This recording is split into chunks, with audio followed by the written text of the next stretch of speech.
ஆகாஷ்வாணி.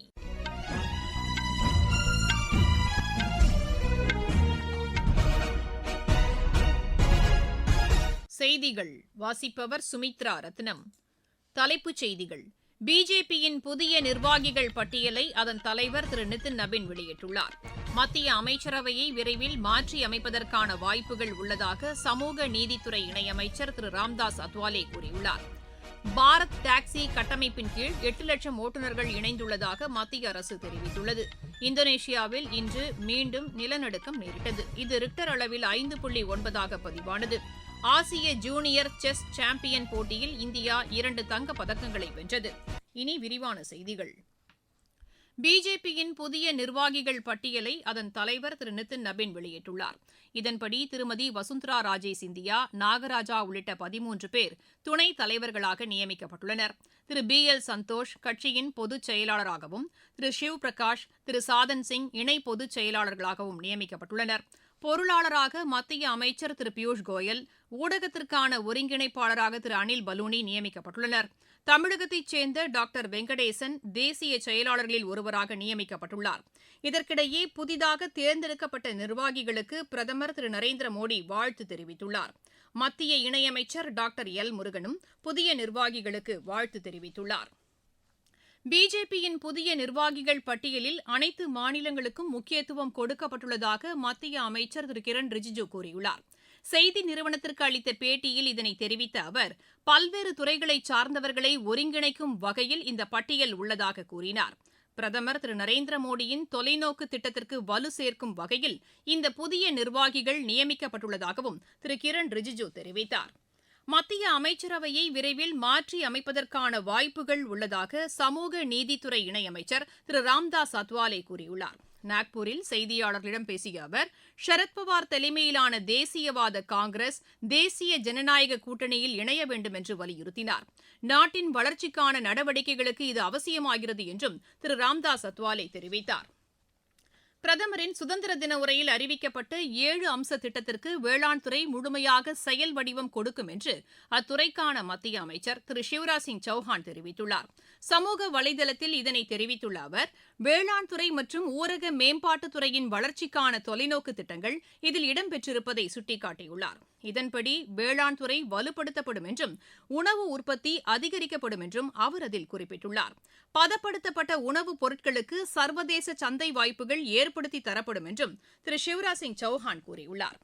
மகாராஷ்டிர மாநிலம் புனே மற்றும் அதனை சுற்றியுள்ள பகுதிகளில் 60,000 கோடி ரூபாய் செலவில் சாலை மேம்பாட்டுப் பணிகள் மேற்கொள்ளப்பட உள்ளதாக மத்திய சாலை போக்குவரத்து மற்றும் நெடுஞ்சாலைத்துறை அமைச்சர் திரு நிதின் கட்கரி கூறியுள்ளார். லபாலேயில் உள்ள தனியார் பல்கலைக்கழகத்தில் நடைபெற்ற கருத்தரங்கில் கலந்து கொண்டு அவர் உரையாற்றினார். புனேவிலிருந்து சத்தாரா மற்றும் சோலாப்பூர் இடையேயான நெடுஞ்சாலையை மேம்படுத்துவதற்கான திட்டமும் இதில் அடங்கும் என்று அவர் கூறினார். சாலை கட்டமைப்பு வசதிகளை மேம்படுத்துவது சுற்றுலாத்துறையின் வளர்ச்சிக்கு உதவிடும் என்றும் திரு நிதின் கட்கரி தெரிவித்தார். பீகார் மாநில அரசு கனிம வளத்துறையின் வளர்ச்சிக்கு கூடுதல் முக்கியத்துவம் அளித்துள்ளதாக மத்திய இணையமைச்சர் திரு சதீஷ் சந்திர தூபே கூறியுள்ளார். கனிம வளங்கள் முதலீடு தொடர்பாக பட்னாவில் நடைபெற்ற நிகழ்ச்சியில் கலந்து கொண்டு அவர் பேசினார். கனிம வளத்துறையின் ஒப்பந்த புள்ளிகள் தொடர்பான அனைத்து அம்சங்களும் இந்த நிகழ்ச்சியில் எடுத்துரைக்கப்பட்டதாக அவர் தெரிவித்தார். விருப்பம் உள்ள தொழில் நிறுவனங்கள் இதில் முதலீடு செய்யும் என்றும் அவர் கூறினார். பீகார் அரசின் ஒத்துழைப்போடு இந்த நிகழ்ச்சி நடைபெற்றதாகவும் அவர் குறிப்பிட்டார். இதுபோன்ற நடவடிக்கைகள் தொழில் முதலீடுகளை அதிகரிக்க உதவுவதோடு புதிய வேலைவாய்ப்புகளையும் உருவாக்கும் என்றும் திரு சதீஷ் சந்திர தூபே தெரிவித்தார். வேலைவாய்ப்பின்மை கடந்த மாதம் 5.1% குறைந்துள்ளதாக மத்திய அரசு கூறியுள்ளது.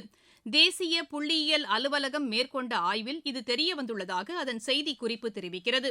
இதன்படி ஊரக பகுதிகளில் வேலைவாய்ப்பின்மை 4.5% உள்ளது என்றும், நகர்ப்புறங்களில் இது 6.7% உள்ளது என்றும் அதில் குறிப்பிடப்பட்டுள்ளது. தலைமை தேர்தல் ஆணையர் திரு ஞானேஷ்குமார் பீகாரில் உள்ள 500 வாக்குச்சாவடி நிலை அலுவலர்களுடன் இன்று கலந்துரையாடினார். ராஜ்கிரில் உள்ள நாளந்தா பல்கலைக்கழக வளாகத்தில் நடைபெற்ற இந்த நிகழ்ச்சியில் தேர்தல் நடைமுறைகளை வலுப்படுத்துவதற்கான அம்சங்கள் குறித்து விரிவாக விவாதிக்கப்பட்டது. நீங்கள் கேட்டுக் கொண்டிருப்பது ஆகாஷ்வாணியின் செய்தி அறிக்கை.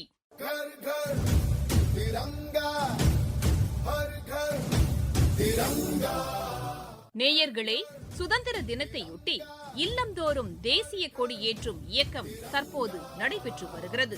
இந்த இயக்கத்தில் அனைவரும் பங்கேற்று தேசிய கொடியை ஏற்றி எடுத்துக்கொண்ட செல்ஃபி புகைப்படத்தை harghar.com என்ற இணையதளத்தில் பதிவேற்றம் செய்வோம். தேசிய கொடியை ஏற்றுவோம். தேசத்தின் பெருமையை போற்றுவோம்.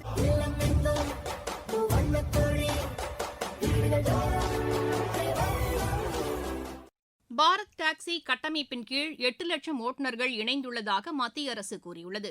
கூட்டுறவுத்துறையின் மூலம் அறிமுகப்படுத்தப்பட்டுள்ள இந்த பாரத் டாக்ஸி தில்லி, மும்பை, லக்னோ, சண்டிகர், ஜெய்ப்பூர், கான்பூர், புனே ஆகிய நகரங்களிலும் குஜராத்திலும் செயல்பாட்டில் உள்ளதாக மத்திய அரசின் செய்திக்குறிப்பு தெரிவிக்கிறது. இந்த பாரத் டாக்ஸி அடுத்த 3 ஆண்டுகளுக்குள் நாடு முழுவதும் விரிவுபடுத்தப்படும் என்றும் அதில் குறிப்பிடப்பட்டுள்ளது. 45 லட்சம் வாடிக்கையாளர்கள் பாரத் டாக்ஸிக்கான கைபேசி செயலியை பயன்படுத்தி வருவதாகவும் அந்த செய்திக்குறிப்பில் தெரிவிக்கப்பட்டுள்ளது.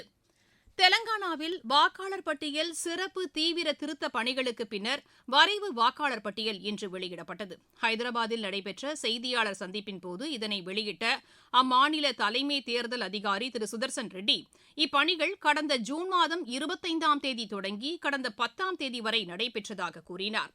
இறுதி வாக்காளர் பட்டியல் அக்டோபர் 19ஆம் தேதி வெளியிடப்படும் என்றும் திரு சுதர்சன் ரெட்டி தெரிவித்தார். பிரதமர் திரு நரேந்திர மோடியை மகாராஷ்டிர முதலமைச்சர் திரு தேவேந்திர பட்னவிஸ் இன்று புதுதில்லியில் சந்தித்து பேசினார்.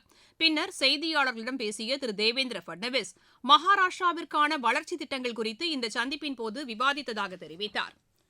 ஜம்மு காஷ்மீரில் பாதுகாப்பு படையினர் தீவிர தேடுதல் வேட்டையில் ஈடுபட்டு வருகின்றனர். உதம்பூர் மாவட்டத்திற்குட்பட்ட ராம்நகர் வனப்பகுதியில் தீவிரவாதிகள் நடமாட்டம் இருப்பதாக கிடைத்த உளவு தகவலை அடுத்து பாதுகாப்பு படையினர் இந்த தேடுதல் வேட்டையில் ஈடுபட்டுள்ளதாக எமது செய்தியாளர் தெரிவிக்கிறார். அப்பகுதி முழுவதும் பாதுகாப்பு படையினரின் கட்டுப்பாட்டிற்குள் கொண்டுவரப்பட்டுள்ளதாகவும் கண்காணிப்பு நடவடிக்கைகள் தீவிரப்படுத்தப்பட்டுள்ளதாகவும் அவர் மேலும் கூறுகிறார். மேற்குவங்கத்தில் 4 மாடி தங்கும் விடுதியில் நேரிட்ட தீ விபத்தில் உயிரிழந்தோர் எண்ணிக்கை 7ஆக அதிகரித்துள்ளது. பீர்பூம் மாவட்டத்திற்குட்பட்ட தாராபித்தில் உள்ள இந்த அடுக்குமாடி தங்கும் விடுதியின் முதல் தளத்தில் அதிகாலை 5 மணியளவில் இந்த தீ விபத்து நேரிட்டதாக அம்மாநில காவல்துறையினர் தெரிவித்தனர். இந்த விபத்து குறித்து அதிர்ச்சி தெரிவித்துள்ள பிரதமர் திரு நரேந்திர மோடி, உயிரிழந்தவர்களின் குடும்பத்தினருக்கு தலா 2 லட்சம் ரூபாயும், காயமடைந்தவர்களுக்கு தலா 50,000 ரூபாயும் நிதியுதவி வழங்கப்படும் என்று அறிவித்துள்ளார். மணிப்பூரில் 6 தீவிரவாதிகளை பாதுகாப்பு படையினர் கைது செய்தனர். கிழக்கு மற்றும் மேற்கு இம்பால் மாவட்டங்களுக்குட்பட்ட பகுதிகளில் பாதுகாப்பு படையினர் மேற்கொண்ட நடவடிக்கைகளில் இவர்கள் கைது செய்யப்பட்டனர். அவர்களிடமிருந்து ஏராளமான ஆயுதங்களையும் பாதுகாப்பு படையினர் பறிமுதல் செய்தனர். மிசோரம் சட்டப்பேரவையின் 2 நாள் மழைக்கால கூட்டத்தொடர் வரும் 25ஆம் தேதி தொடங்கும் என்று அறிவிக்கப்பட்டுள்ளது. இந்த கூட்டத்தொடரில் மாநிலத்தின் பாடலுக்கு ஒப்புதல் அளிப்பதற்கான தீர்மானம் நிறைவேற்றப்படும் என்று எதிர்பார்க்கப்படுவதாக எமது செய்தியாளர் தெரிவிக்கிறார். இந்தோனேசியாவில் இன்று மீண்டும் நிலநடுக்கம் நேரிட்டது. இது ரிக்டர் அளவில் 5.9 பதிவானது. பிளாரஸ் மாகாணத்தில் இன்று அதிகாலை இந்த நிலநடுக்கம் உணரப்பட்டதாக அந்நாட்டு பேரிடர் மேலாண்மை முகமை கூறியுள்ளது. பாகிஸ்தானில் வெள்ளத்தால் பாதிக்கப்பட்ட மக்களுக்கு வீட்டு வசதி வழங்கும் திட்டத்திற்கான நிதியினை பிற திட்டங்களுக்கு மாற்ற அந்நாட்டு அரசு முடிவு செய்திருப்பது கவலையளிப்பதாக உள்ளது என்று உலக வங்கி கூறியுள்ளது. பலூச்சிஸ்தான் மாகாணத்திற்குட்பட்ட பகுதிகளில் வீட்டு வசதி திட்டங்களை மேற்கொள்வதற்காக ஒதுக்கப்பட்ட நிதியை பிற பணிகளுக்கு மாற்றுவது அந்த மாகாணத்திற்கு கூடுதல் பாதிப்பை ஏற்படுத்தும் என்றும் உலக வங்கி கூறியுள்ளது. ஆசிய ஜூனியர் செஸ் சாம்பியன் போட்டியில் இந்தியா 2 தங்கப் பதக்கங்களை வென்றது. மும்பையில் நடைபெற்ற இப்போட்டியில் விக்னேஷ் வெமுலா மற்றும் சரண்யா தேவி இப்பதக்கங்களை கைப்பற்றினர். கானாவில் நடைபெற்ற சர்வதேச பேட்மிண்டன் போட்டியில் இந்தியாவின் அபிஉதய் சௌத்ரி, ஆயுஷ் மக்கீஜா இணை பட்டம் வென்றது. ஆடவர் இரட்டையர் பிரிவு இறுதி ஆட்டத்தில் இந்த இணை 21-16, 21-14 என்ற செட் கணக்கில் நைஜீரியாவின் ஜோசப் ஆபேல், செகுன் ஒபசான்ஜோ இடோ இணையை வென்றது. உலகக்கோப்பை ஹாக்கி போட்டியின் ஆடவர் பிரிவில் இந்தியா, இங்கிலாந்து இடையேயான ஆட்டம் நெதர்லாந்தின் ஆம்ஸ்டல்வேனில் தற்போது நடைபெற்று வருகிறது. மீண்டும் தலைப்புச் செய்திகள். பிஜேபியின் புதிய நிர்வாகிகள் பட்டியலை அதன் தலைவர் திரு நிதின் நபீன் வெளியிட்டுள்ளார். மத்திய அமைச்சரவையை விரைவில் மாற்றியமைப்பதற்கான வாய்ப்புகள் உள்ளதாக சமூக நீதித்துறை இணையமைச்சர் திரு ராம்தாஸ் அத்வாலே கூறியுள்ளார். பாரத் டாக்ஸி கட்டமைப்பின் கீழ் 8 லட்சம் ஓட்டுநர்கள் இணைந்துள்ளதாக மத்திய அரசு தெரிவித்துள்ளது. இந்தோனேசியாவில் இன்று மீண்டும் நிலநடுக்கம் நேரிட்டது. இது ரிக்டர் அளவில் 5.9 பதிவானது. ஆசிய ஜூனியர் செஸ் சாம்பியன் போட்டியில் இந்தியா 2 தங்கப் பதக்கங்களை வென்றது. செய்தியறிக்கை நிறைவடைகிறது.